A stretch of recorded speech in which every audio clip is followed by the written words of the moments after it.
The first whispers of dawn crept across Nairobi, drifting through the grand arches of the Pan-African Leadership Summit like a secret. Golden rays slipped past the iconic dome, illuminating marble pillars and gilded banners that bore the promise of a new era. Yet the air inside vibrated with an undercurrent of unease. Journalists exchanged urgent glances. Dignitaries in tailored suits shifted in their seats, and political elites, eyes sharp, expressions guarded, leaned close in hushed conversation. At the center of it all, under the vaulted ceiling, stood William Rudo, a man whose reputation was as polished as the leather of his shoes and as controversial as the deals rumored behind closed doors. As he straightened his silk tie, adjusting each crease with almost ritual precision, the room seemed to hold its breath, waiting for the inevitable. Rudo had built his career on a blend of charisma and calculation. His speeches were always impeccably delivered, his applause lines practiced to perfection. Yet behind that well-rehearsed smile lay shadows, whispered allegations of backroom arrangements, accusations of favors traded for power, and rumors that his warnings about reckless revolutions were veiled threats to anyone daring enough to challenge the status quo. Today, he would take the podium once more, this time under the unforgiving gaze of an audience that no longer simply admired or feared him, but wondered whether his words might fracture the fragile unity the summit claimed to champion. In the far corner, Captain Ibrahim Traoré sat quietly, booked under a different name, dressed in a modest tan uniform rather than a bespoke suit. No fanfare, no entourage, only a steady calm that stilled the swirling tension around him. For months, elite factions had conspired to silence this very man, accusing him of radicalism, of dividing the continent with his call for new African money, a financial framework designed to unshackle African economies from colonial currencies. Some legal advisors even drafted formal complaints, convinced that Traoré's vision threatened their global alliances. Yet here he remained, unshaken. His silence, far from submissive, radiated purpose. As Rudo practiced his opening lines, Traoré's presence alone cast a shadow over the summit's polished veneer, hinting at an upheaval no one could fully anticipate. Amina Dilo, the Senegalese journalist, whose pen was as sharp as her reputation, scribbled furiously in a leather-bound notebook. She knew this gathering was more than diplomacy. It was a crucible. Every pause, every glance exchanged between Rudo and Traoré could explode into history. Nearby, Wami Kwame Jr., a fiery activist from Ghana, tapped his feet against the marble floor, eyes aflame with resolve.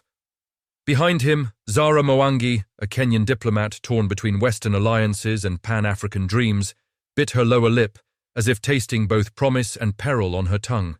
Each of them sat on a knife's edge, poised for the moment when words would erupt into consequences. When Rudo finally stepped forward, the room stilled. His voice, smooth and rehearsed, carried praise for Africa's recent gains.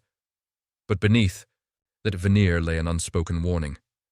"We must learn discipline before demanding independence," he intoned, each syllable cutting the air like a finely honed blade. The chamber froze. A collective intake of breath rippled through the audience. Some crossed their arms in indignation, others exchanged uneasy glances. Even the chandeliers flickered, as though unsettled by his words. In that charged silence, the true power of an idea unspoken took hold. Discipline without dignity is merely submission. And then, from the back of the room, Traoré rose, calm, unwavering, deliberate. No fanfare, just the soft scrape of his shoes on polished stone. The hush deepened until it felt like the world itself had paused to listen. He walked forward. Each step measured, every eye drawn to the modest uniform that carried more weight than any designer label. When he reached the front, he looked at Rudo without anger, only steely confidence, and spoke 4 words that would shatter expectations. The people must unlearn obedience. A collective gasp swept through the chamber, as if a hidden dam had ruptured. Traoré's voice, steady and resonant, was neither lecture nor insult, but revelation, a call to reclaim agency and rewrite history. In that electric moment, silence spoke louder than any speech. and the summit's polished facade cracked open, revealing a new chapter waiting to be written. Stay with us as we delve deeper into this seismic confrontation, where an undercover challenger exposes the true face of power, and a single question reshapes an entire continent's destiny. William Rudo's world existed in whispers and polished surfaces. Long before the summit doors opened, he slipped into a private anteroom, veiled by heavy curtains, where his most trusted aides gathered around a mahogany table scarred with decades of strategy sessions. The muted glow of a single lamp illuminated their faces. The chief legal advisor, a stern woman with steel-grey hair who kept dossiers on every dissident. The communications director, endlessly tapping at a tablet to calibrate talking points. And the head of security, whose hawk-like eyes scouted every movement beyond the summit's gilded thresholds. Here, backstage, the real summit was already underway, one of power, persuasion, and preemptive strikes. Rudo ran a fingertip along a leather-bound folder stamped with the summit's emblem. Inside lay the script for his keynote, 50 meticulously crafted paragraphs, each ending with applause lines designed to rally delegates around order and progress.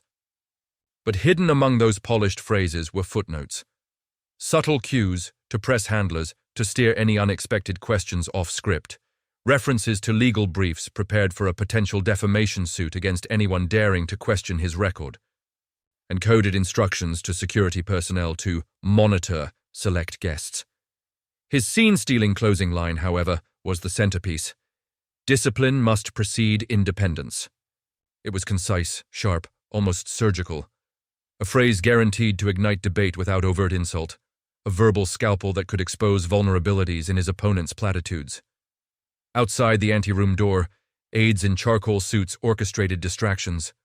One group circulated tantalizing rumors down the hallway. That Traore's proposal for new African money had failed feasibility studies, that IMF partnerships teetered on collapse, that under-the-table meetings had already begun to discredit him. Another team managed the media enclave, directing camera crews to Rudo's arrival route, positioning flashbulbs to catch his confident stride in the golden sunlight. Yet another cluster ensured that every microphone and recording device was positioned to capture even his slightest tonal inflection. In Rudo's playbook, optics were as lethal as legal challenges. He allowed himself a moment of quiet reflection before crossing the threshold into the main hall. Peering through a narrow slit in the curtain, he surveyed the assembled throng. African heads of state, NGO leaders, corporate magnates, all arrayed like chess pieces on polished marble. He noted pockets of conversation, clusters of diplomats, murmuring in French, groups of young activists texting frames of his speech to global audiences, and veteran journalists trading predictions about his real agenda. For Rudo, these were all data points, indicators of who could be swayed, who would resist, and who might be leveraged for future alliances. Once the chamber doors slid open with a soft hiss, Rudo stepped onto the stage, not as a mere politician, but as an architect of perception. His first few sentences were balm. Praise for Africa's economic strides, nods to recent infrastructural triumphs, assurances of continued stability. But beneath that veneer, he was already inserting thinly veiled jabs at those who dared question the existing order. Progress must be measured, he said, voice even, eyes scanning the crowd.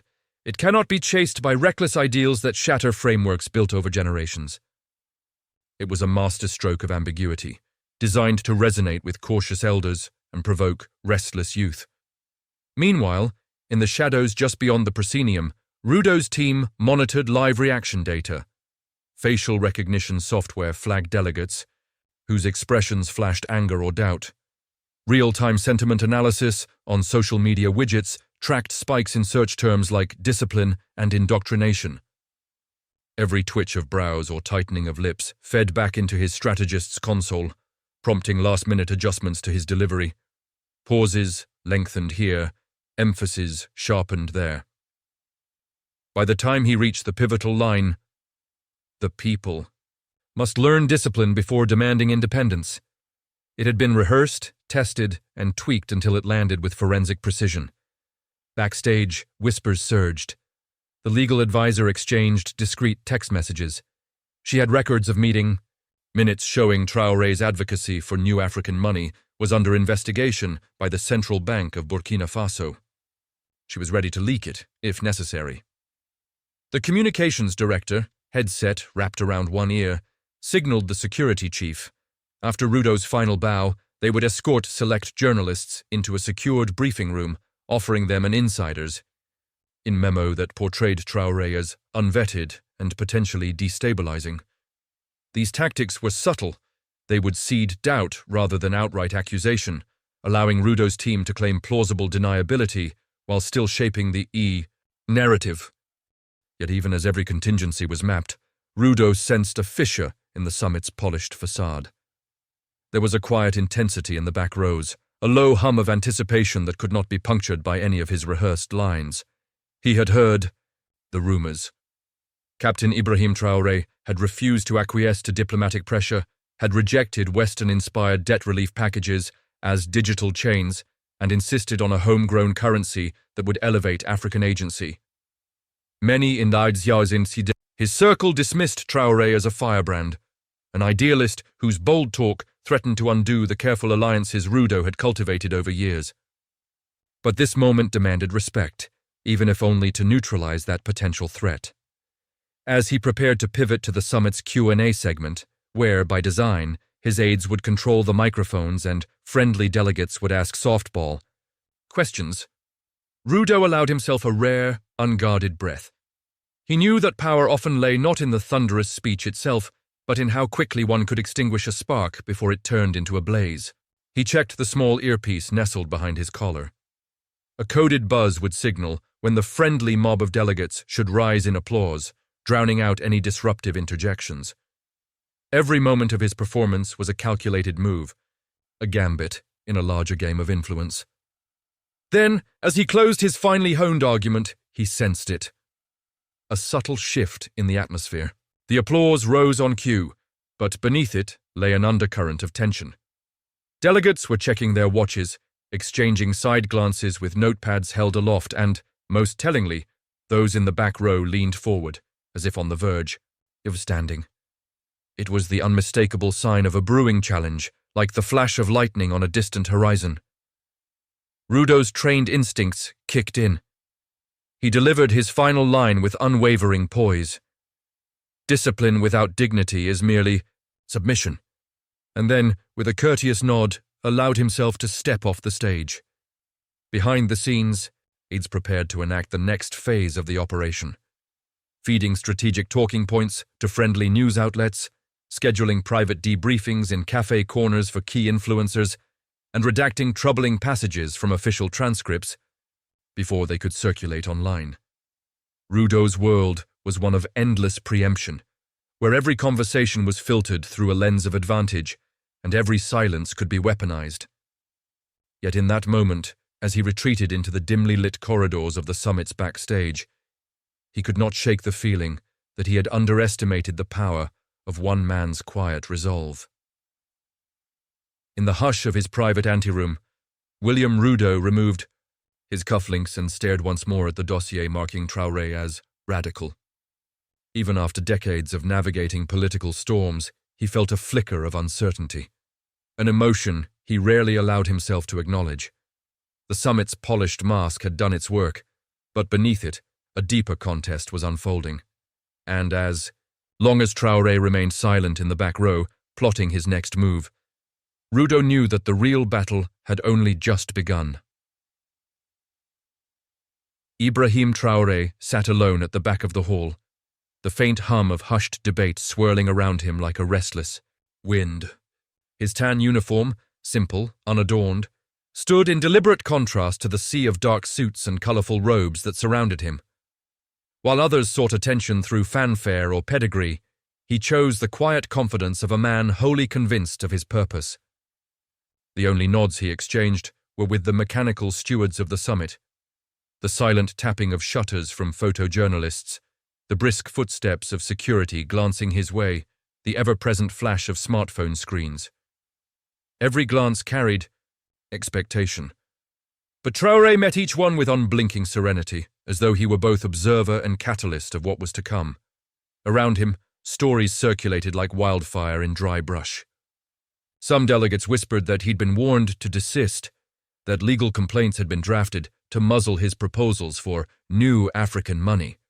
Others murmured that foreign interests were funneling funds into campaigns to discredit him, before he even took a single podium.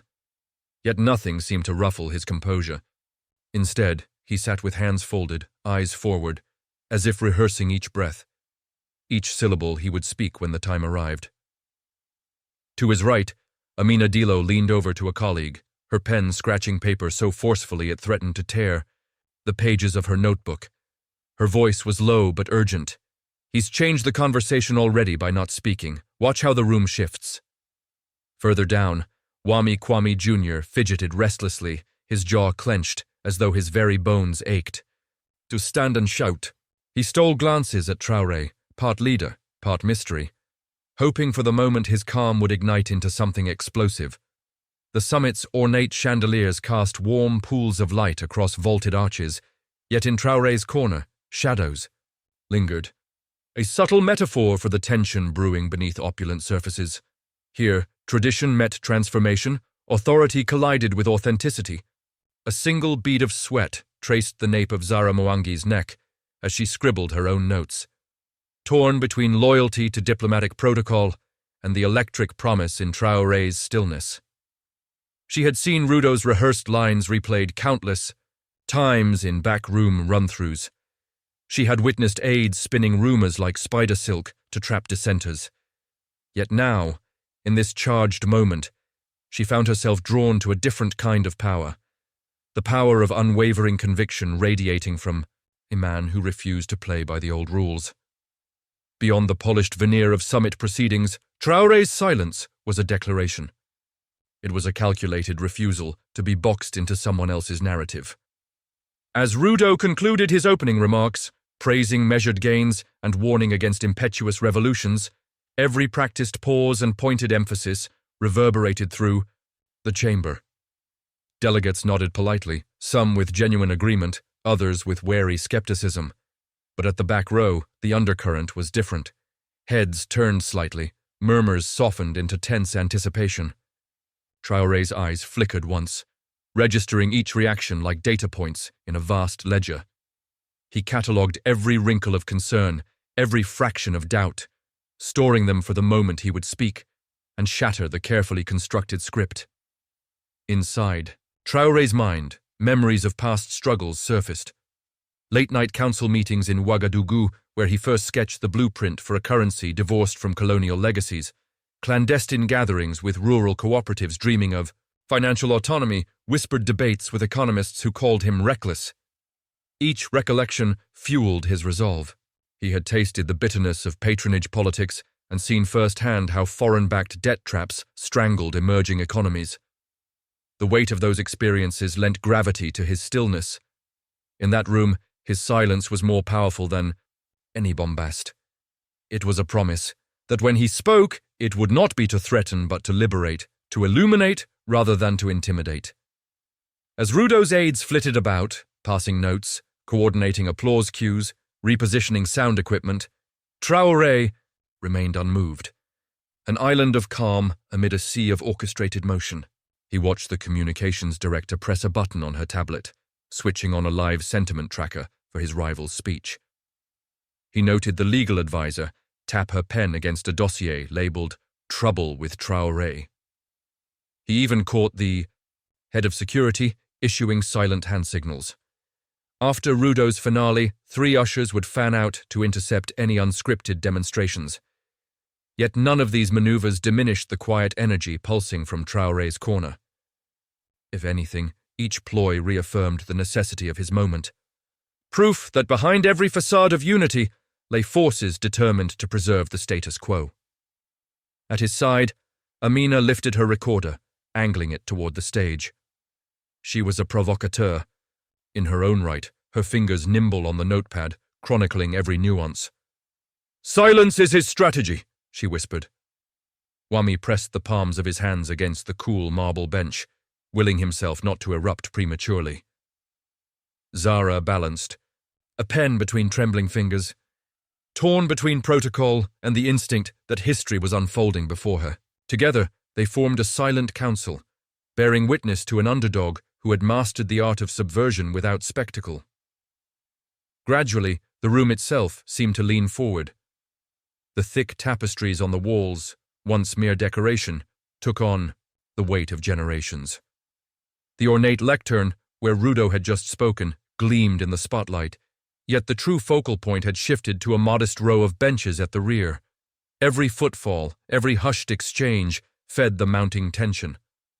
Delegates who had previously cast indifferent glances now exchanged sidelong looks, wondering if the summit's scripted diplomacy would survive this unspoken challenge.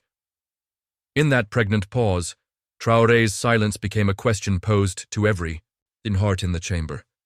What are we willing to risk for genuine change? Time stretched.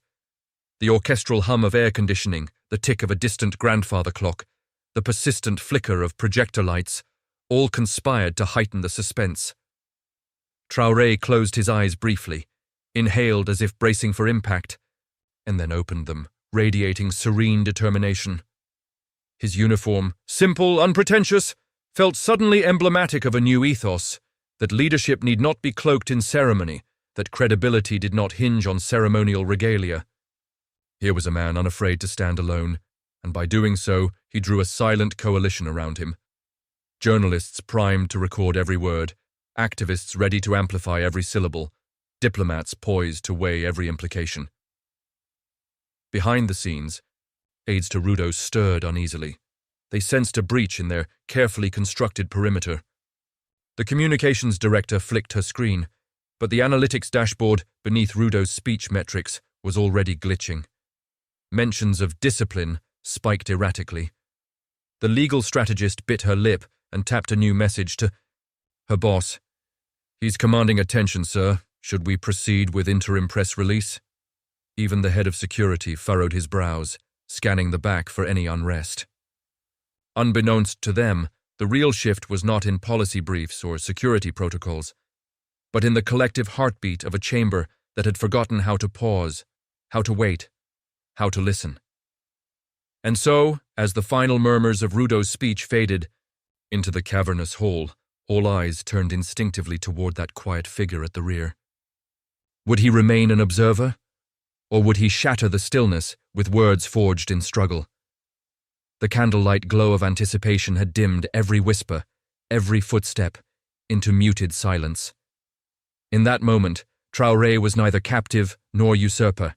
He was the embodiment of a continent's unspoken yearning for autonomy. The stage had been set, the players were poised, and as the summit held its breath, one simple truth resonated louder than any speech. When the silent challenger finally speaks, the world will have no choice but to listen. The chamber felt as though it had been plunged into ice water. Only moments before, William Rudo's polished lecture on discipline had echoed confidently from the podium. Now, in the stunned hush that followed, delegates exchanged incredulous glances. Some shifted in their seats, clutching program, booklets as though for reassurance. Others pressed gloved fingertips to trembling lips. At the back of the hall, Captain Ibrahim Traoré stood steady, the modulated rhythm of his breathing the only sound that dared disturb the thick silence. He had walked forward without fanfare, no flourish of robes, no swell of music, just the deliberate click of his shoes on marble. When he finally spoke, his voice was neither raised nor rushed, yet it carried through the vaulted ceiling like a hammer blow. The people must first unlearn obedience to chains disguised as guidance. A collective gasp rippled through the audience as though a hidden dam had burst. Rudo's poised composure flickered. For the first time all morning, he appeared unsettled. Before applause could be orchestrated, before aides could cue the friendly delegates, Wami Kwame Jr. sprang from his seat. His voice, raw with indignation, cut through the tension. "How dare you call our people undisciplined? We are the ones who carry this continent on our backs." Security surged forward on silent orders, hands hovering above earpieces. Yet another. Hush fell as Traoré raised a single palm, signaling calm. Eyes locked onto him, eyes that only moments ago had glowed with dutiful agreement toward Rudo's carefully curated rhetoric. Now they shone with wonder, awe, and something dangerously close to hope. Traore approached the lectern, his uniform's crisp lines contrasting with the slight tremor coursing through Rudo's polished shoulders. Without bitterness, without rancor, Traore fixed his gaze on the man who had long held power in this room and asked, "Mr. Rudo, do you serve the people or the power?" The question landed like a thunderclap, reverberating off marble and crystal chandeliers. A weighty silence stretched, heavy enough to drown out any murmur. Amina Dilo's pen scratched furiously across her notebook, capturing every nuance. The quiver in Rudo's brow, the shifting posture of veteran delegates, the pregnant pause before Rudo dared to answer. She raised her recorder higher, ensuring every syllable would reach beyond these walls. Jarred out of his practiced calm, Rudo's well-oiled facade cracked. He opened his mouth, closed it, then opened it again. Finally, in a voice softer than anyone expected, he admitted, "I have always believed my duty was to ensure stability." His tone faltered, weighted with an admission he had never voiced publicly. Heads snapped toward him, diplomats, activists, journalists, each sensing they were witnessing something unprecedented. A powerful man confronting his own convictions before a live audience. The shift in the room was palpable. Warm applause began to swell on the periphery, only to be swallowed by a fresh wave of astonishment. Before Rudo could recover, Wami stepped forward once more, his tone now firm and unwavering. "Stability without justice is oppression in disguise. We've had enough speeches, enough empty promises. We want action, we want a future we can believe in." At that declaration, the chamber erupted, not in chaos, but in a sustained, electrifying roar. Delegates leapt from seats, hands pounding, tabletops and thighs, voices uniting in chant. "Africa for Africans, dignity for all." Even some of Rudo's stalwart allies exchanged sheepish glances, unsure whether to join the crescendo or cling to the remnants of old loyalty. From the front row, Zara Mwangi stood, tears glinting in her eyes as she raised her arms in solidarity. It was not just applause, it was a collective liberation, a breaking of an unspoken spell that had held this room in polite deference for far too long.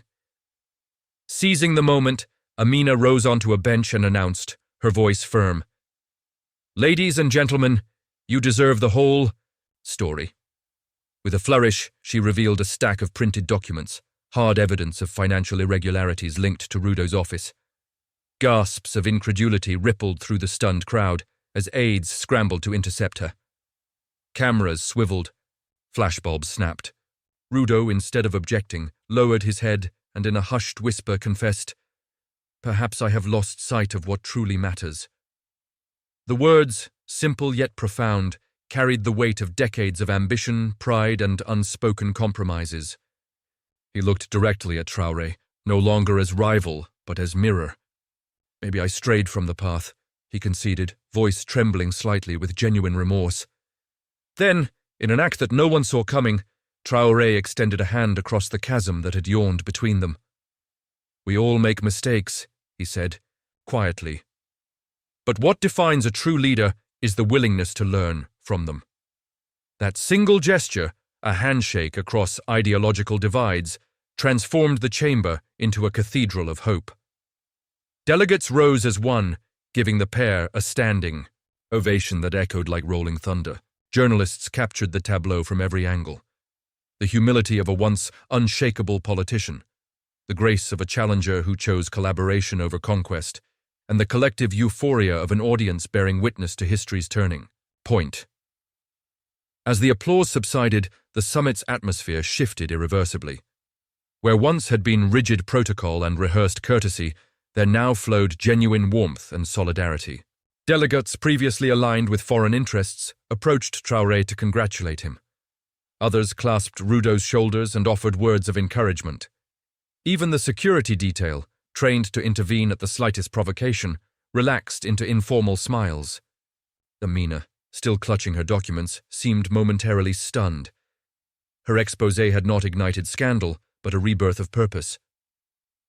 When the summit reconvened that afternoon, the agenda had changed. Rather than closing remarks, the program now featured an open forum where Rudo and Traore co-chaired a dialogue on forging the new African money model. Panelists included Wami, Zara, and a host of youth leaders, each speaking with newfound credibility. Cameras streamed live across the continent. Social media feeds exploded with hashtags like Wank Africa Rises, Power to the People, and Dialogue First. The narrative no longer centered on who would dominate, but on how collaboration could reshape economies, education, and governance. By the day's end, the Pan-African Leadership Summit, once poised to be yet another exercise in political theater, had become the crucible of a continental reckoning. Rudo's mask of unassailable authority lay shattered on the marble floor, replaced by a humility that resonated far beyond diplomatic soundbites. Traore, the silent challenger, had demonstrated that true power resided not in the volume of one's voice, but in the clarity of one's convictions. And the crowd, once passive spectators, had seized their moment, transforming a staged debate into a living, breathing movement. This was more than a confrontation. It was a metamorphosis. From whispered doubts to thunderous applause, from calculated rhetoric to candid confession, the public reckoning revealed the raw, unvarnished heart of leadership. And as delegates filed out, some weeping, many chanting, all changed. A single truth lingered in the charged air. When silence breaks with conviction and power answers to purpose, a continent can indeed find its voice. The echoes of that electric day at the Pan-African Leadership Summit did not fade with the closing of doors or the stamping of press passes. Instead, they rippled outward, across capitals, into universities, through coffee houses and social media feeds, ushering in what felt like the opening chords of a grand symphony for Africa's future. In the hours after the summit, newspapers and online outlets scrambled to recast their headlines. Some still clung to the old narrative, disciplined debate at summit, but most soon embraced the new truth. An underdog in tan uniform had stood down a seasoned statesman and, in so doing, cracked open the vault of possibility for an entire continent. By evening, Amina Diallo's exposé, The Bridge We Built, was already trending across major news platforms. Her feature-length article wove together transcripts, insider interviews, and never-before-seen footage of Traore's measured strides toward the podium. Readers across Dakar, Johannesburg, and Nairobi devoured her words, sharing them in threads that buzzed with excitement and debate. Academics began dissecting Traore's new African money proposal in hastily organized webinars, while student groups coalesced around Wami Kwame Jr.'s Dialogue First campaign, planning town halls from Accra to Kampala. Even William Rudo, once the summit's undisputed star, found himself invited to speak at ethics forums and governance panels, this time not as an untouchable authority, but as a cautionary exemplar of humility restored. His heartfelt admission, "Perhaps I have lost sight of what truly matters," became a rallying cry for leaders everywhere to re-examine the foundations of their own power. In a remarkable twist, Rudo and Traore convened a working group to draft guidelines for transparent currency systems, combining Rudo's institutional experience with Traore's grassroots vision. Under Zara Mwangi's stewardship, that working group expanded to include economists, youth representatives, and civil society activists. They met in rotating capitals, drafting blueprints for a pilot Pan-African digital credit platform and safeguarding mechanisms to prevent foreign manipulation. In tandem, Wami's student network organized dialogues in rural villages, ensuring that the concept of economic sovereignty was not confined to urban elites, but resonated in farming cooperatives and artisan collectives. This groundswell of collaboration formed the true legacy of that summit's public reckoning. A once stagnant gathering of dignitaries had been transmuted into a living laboratory of ideas, where old rivalries gave way to shared purpose.